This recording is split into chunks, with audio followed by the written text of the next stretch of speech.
Last year at this time, we saw a spectacular event take place across the Arkansas nighttime sky. You may remember the Northern Lights made an appearance here in Arkansas and from many locations in the Deep South. We're going to be talking about how the Northern Lights came this far south in the first place, but also with it being October, let's talk about the fall colors and what you can expect for this year, at least the forecast that I'm looking at. And the final thing we'll discuss is there's a meteor shower happening for the month of October. I'll let you know if it's worth seeing or not. Hello everyone, I'm meteorologist Nathan Scott and welcome to WeatherWise.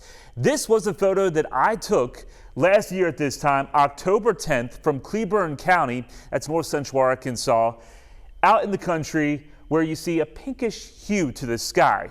And I was crossing my fingers and saying my prayers, I hope this gets a little bit better, because I traveled for about an hour and a half to get to this location. But look what happened.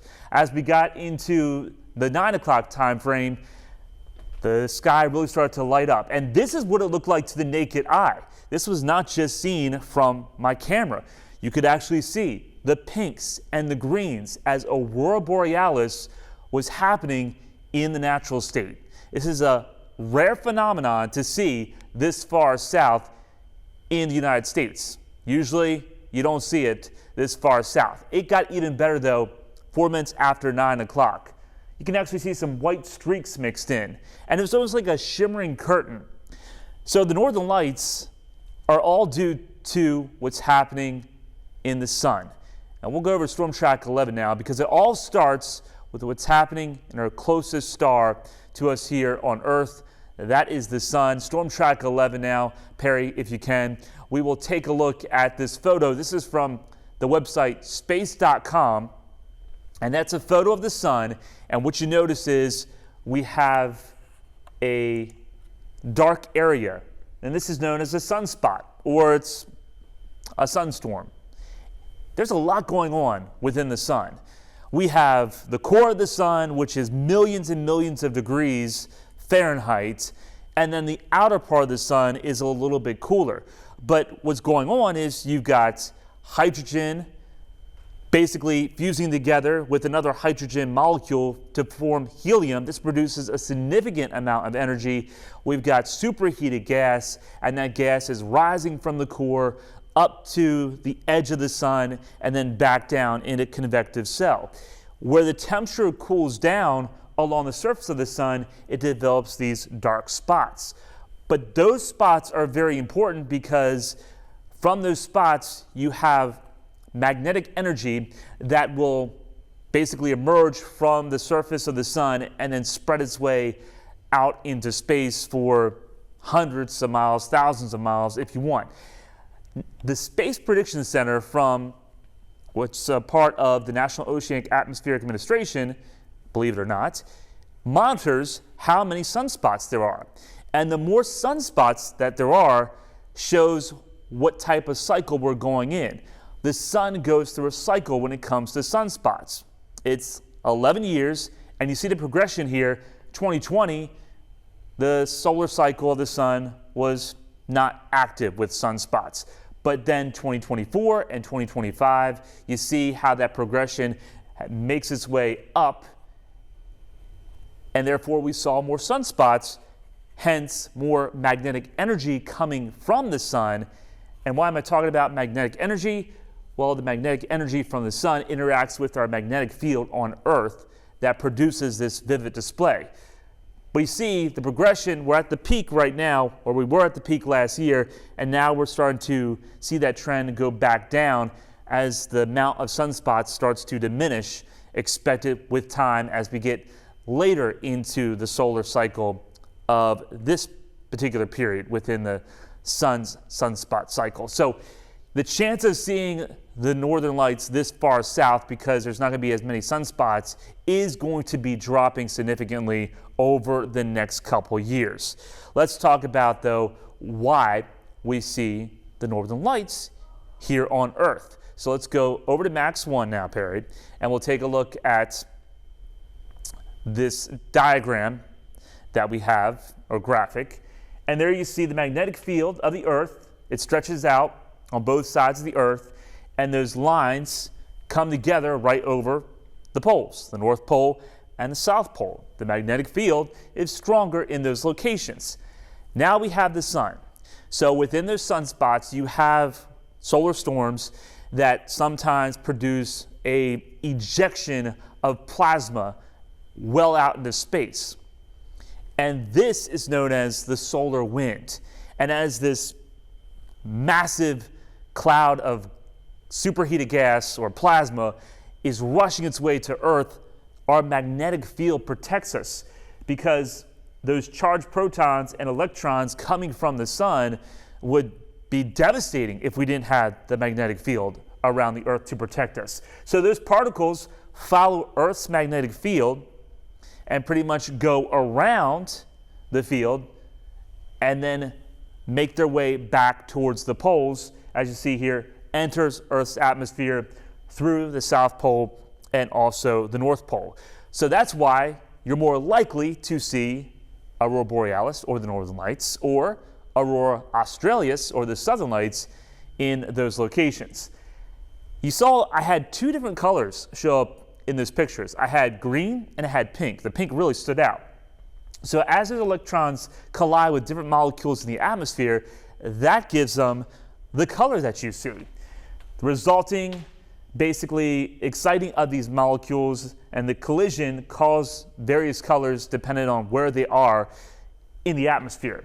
So I'm going to walk over here now. Perry, if you want to just pull this up full, that'd be great. Thank you. So when you get red auroras, that is the aurora happening above 200 kilometers, interacting with oxygen molecules. Blue auroras, 100 to 200 kilometers up, interacting with nitrogen molecules. Green auroras, 100 to 200 kilometers up, interacting with oxygen molecules. And then pink auroras, which we saw there, below 100 kilometers, interacting with nitrogen molecules. We did not have the aurora right above us, but that certainly is the case when you are, say, up in the Arctic Circle. So when can you expect the Northern Lights to make their way all the way down to the deep south? The Space Prediction Center can forecast this because they see an explosion, which is known as solar flare, and it's classified in different terms. It can be X flare or another different type of flare, and then it's forecast to become a geomagnetic storm. And the more that this superheated gas or plasma is directed to Earth will determine on how significant the geomagnetic storm is. So you see weak all the way up to extreme. Along with that, we have something known as the planetary index that we can figure out how far the aurora can be seen as you go from the north to the south. So a weak geomagnetic storm produces a K index or a planetary index of 0 to 3. You will likely see the aurora Canada, Greenland, Scandinavia, Sweden, Finland, Norway, Alaska, those locations, which usually see the aurora several times a year. But then as the geomagnetic storm gets stronger, the K index starts to drop down to the south. And usually here in our neck of the woods, this is taken from a different source than what I would agree with. I would put this much lower because when that aurora happened here in Arkansas, we had a K index about 8. And we saw the aurora go all the way down. So actually this should be K9, this should be K7. Those icons moved on me a little bit, so I apologize for that. But you get the idea. So this is a K index of 9. If it's an extreme geomagnetic storm, you can probably see the aurora all the way down here into Texas, Louisiana, Mississippi, Alabama, even Florida. And there's been a time where there have been reports the aurora has been spotted as far south as Miami and even the Bahamas when they saw a really strong geomagnetic storm, but that's fairly rare. So our chance of seeing that happen here in Arkansas, it's still in place, but this is like a forecast what we would show you on air for the most part. And we like to break it down. So this is a KP index of 8. Darkest areas may see a faint glow on the horizon. Now this was taken last May when we made this forecast. But you get the idea how we break it down. This is what you're going to see with your naked eye versus, you may be able to see it if you take a picture of it, because long exposure on your camera reveals something that you would not see with the naked eye. So I'd like to give that differentiation between, okay, is aurora going to be seen with your naked eye, or you just take a picture of it and it looks like it's dark, but then it pops up because that longer exposure of the camera. Our odds of seeing aurora borealis, once again this far south, will be going down over the next several years just because the sun's solar cycle is starting to go in the less active stage. Therefore, we won't see as many sunspots. So hopefully you had a chance to see it last year, because otherwise I think you might have to travel farther north as we go into the next several years. Coming up next, we're talking about the fall colors across the United States and also what we may see here in the natural state.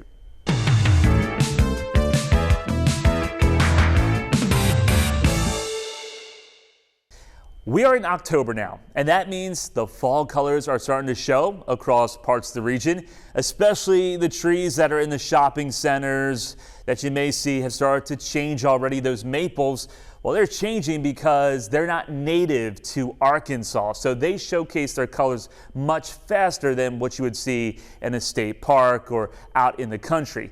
But to get the perfect fall color here, anywhere across the United States, you got to have some ingredients in place. And the one ingredient that you need, you got to have sunshine. Because if you don't have sunshine, the trees don't produce sugar through the process of photosynthesis. So photosynthesis, you need sun for the plants to produce sugar. A cloudy or rainy days, less sugar, lower color. If you have a period of where it's just a lot of clouds in place, then you will see more muted colors. You won't see those vibrant reds and oranges and yellows. It'd be much more toned down. Another ingredient, the temperatures, play a huge part in what the fall color will be for the season. Warm days, lots of sugar making. That's great. If you see temperatures into the 70s and 80s during the day, hey, lots of sugar making going on, that means vivid colors. However, if we don't have cool nights, then the sugar's not kept in the leaves. So we may have temperatures into the 70s and 80s for the day, but if we only drop down to the 60s and upper 50s at night, you're not going to have that sugar retained in the leaves, and therefore your color scheme will start to go, once again, more muted. Rain. We have to have enough rain. We've seen several years where we're in a drought situation. Drought starts August, September, continues into October, and the trees will start to lose their leaves. And that can certainly put a damper on the fall color season here and anywhere across the region as we get into the months of October and also November. So those are three ingredients. Now let's talk about some chemistry when it comes to why trees are sometimes yellow, why trees sometimes turn orange, and the reds, they are more rare to see, but once they come out, they can certainly produce a fascinating and just spectacular showcase. Let's start off with green. Needed for photosynthesis. Photosynthesis. Let's try that again. Chlorophyll. Production decreases with less daylight. So as we get into less daylight and the sunset's getting earlier and earlier, that tells the trees to start to stop making chlorophyll and start slowing things down. And as the tree starts to stop producing chlorophyll, the leaves will start to change their colors that are hiding behind the chlorophyll. So we have carotenoids.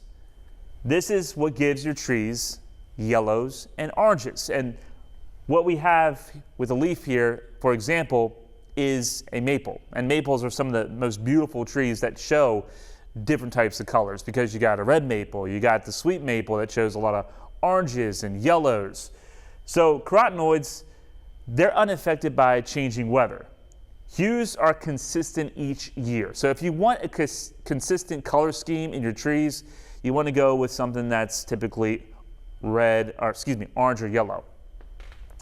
The one that gets a little more tricky to forecast is the anthocyanins, because these need to be perfect. The conditions have to be perfect for them to develop. And you got to have high sugar concentration, so that means you got to have lots of sunshine. You got to have basically the perfect ingredients, warm days, but cool nights. And when I say cool nights, that is nights of, say, the 40s, maybe the upper 30s. You don't want to go below freezing, because if you get below freezing, then the colors will become muted because it kills the leaves for the most part. I've seen this happen in Northwest North Carolina, where one week it was just really nice. You start to see the peak almost happen, and it would take another week. Well, then we had a pretty much deep freeze happen in that part of the country. Went back the next week, and the colors really were much more muted, a lot more browns, didn't have those vibrant reds. And the seasons change all the time with the fall color. One year it can be spectacular in that part of the country, because when I used to live there in Tennessee, I would go there all the time, and it would change week to week. It would change year to year. There was one year it looked like the mountain was on fire, because there was just so many reds and oranges, just perfect ingredients for that. And then the next year it was a lot more browns, and it was a lot more muted. So that's something to keep in mind, that every year those fall colors are going to be different depending upon the weather situation. Let's take a look at Arkansas now, because when we take a look at the seasonal average rainfall since September 1st, we do have a drought situation across East Arkansas and across North Central Arkansas, Northeast Arkansas. The good news is Northwest Arkansas, Fayetteville, Fort Smith, parts of the Ozarks in really good shape. So as long as you get that cooler air, it should be a really nice fall color season in that part of the state. Meanwhile, East Arkansas, but there's a lot of fields in East Arkansas. People don't really go in that part of the state to look at the leaves changing. That's where the drought is, and that's where this monthly average rainfall shows. Since October 5th, we're seeing a deficit continue to build across East Arkansas, but everybody needs some rain, and we've got some rain out there right now. So we just need a little bit of rain, some clouds for one day. Clouds move out of here, and then we'll get some more sunshine, and that will help with the fall colors. So when can you expect the peak to arrive in your location?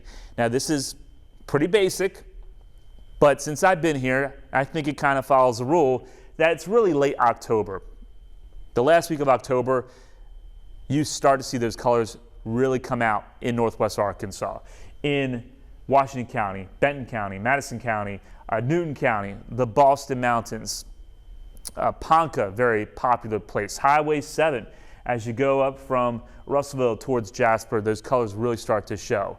So we'll go with late October, late, maybe as early as, or late as early November. And then for the red, early November through mid-November. Now, if we have a cold front that moves through, knocks down the numbers into the 40s for lows, that's going to speed up the process. So this is going to change. We'll keep you updated on THV 11 as well. And then if that warm air sticks around, I've seen it close to Thanksgiving where the colors are just starting to change here in Central Arkansas. So it usually takes mid to late November for those colors to really show up here into our neck of the woods. Well, before we close out here with weather-wise, we've got one more thing to talk about. You may have seen on social media the Orionid meteor shower, and it gets a lot of attention just because it's a meteor shower, but not every meteor shower is worth staying up for. I'll let you know what you can expect from this one coming up.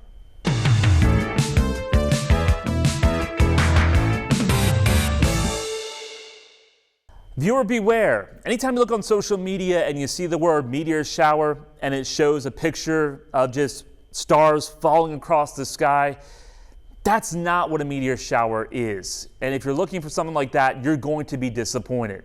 Meteor showers are when basically the Earth's atmosphere interacts with bits of comet debris or just dust particles left behind by comets or even an asteroid that come and go. The only time you're going to see stars just fall across the sky is if there's a meteor storm. and that's not in the forecast anytime soon. So when we take a look at the Orionid meteor shower, the sky conditions are going to be perfect for a meteor shower because we have a new moon in effect. The peak happens October 21st. So October 21st into October 22nd is when you want to go out and look for a meteor shower with this type of situation. But I want you to notice how many you will see per hour. I'm just being real with you. Okay, you're not going to see 50 meteors per hour. You're not going to see 30 meteors per hour. You stay outside for an hour. Here in the city, 0. Maybe 1 or 2. Because anytime you go out at night and you stay out there for about an hour, you're probably going to see a meteor. Just because there's so much space junk that's basically burning its way through the Earth's atmosphere that you will see a meteor. And it may not even be the Orionids. What's special about the Orionids is they usually have a long tail. This meteor shower was developed or comes from Halley's Comet.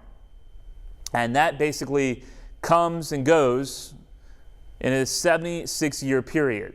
So it's been quite some time since this comet has made its way back into the inner solar system, and it's going to be a long time before it comes back in our direction. So it left a trail of debris, dust and ice, and every year we go through that debris as the Earth goes around the sun in its orbit. But it's nothing spectacular. It's not the Perseids, it's not the Geminids. This is a much more toned down meteor shower. So even the social media is going to be like, this is spectacular, life-changing event. I just don't want you to be disappointed. Yes, you will see a couple meteors per hour if you want to stay out. But for me, I'm not going to stay out and look for this. To me, it's just not worth waking up 1 o'clock in the morning, 2 o'clock in the morning to observe something like this. But there's Orion. You're very familiar with it, I'm sure. You just want to look for the 3 stars in a row all lined up. That's Orion's belt. And also, if you have binoculars, or especially if you have a telescope, you want to look just below Orion's belt, and you can see clear as day. It'll look like an orange fuzzy object. That's Orion's nebula. And a nebula is where it's the birthplace of stars. So that's something cool to check out. This is looking at Orion getting into 9, 10 o'clock time frame. And then Orion will continue to move up higher and higher into the sky. So if you're looking at the meteor shower in the early morning hours, Orion's going to be much higher in the sky and more to the south and east, just to keep in mind. So we've got other meteor showers that come up throughout the year, but this one, I say, is skip. The Geminids in December, though, I think they will be worth checking out because they usually do produce 50 meteors to 100 meteors per hour in perfect sky conditions. And of course, we'll talk more about that coming up on future episodes of Weatherwise. Thanks for tuning in today. If you have an idea that you want me to discuss, a weather topic or even a topic about astronomy, please let me know. You can reach out to me on my Facebook page, or you can also send an email at nscott@thv11.com. Until next time, have a great day. I'll see you soon.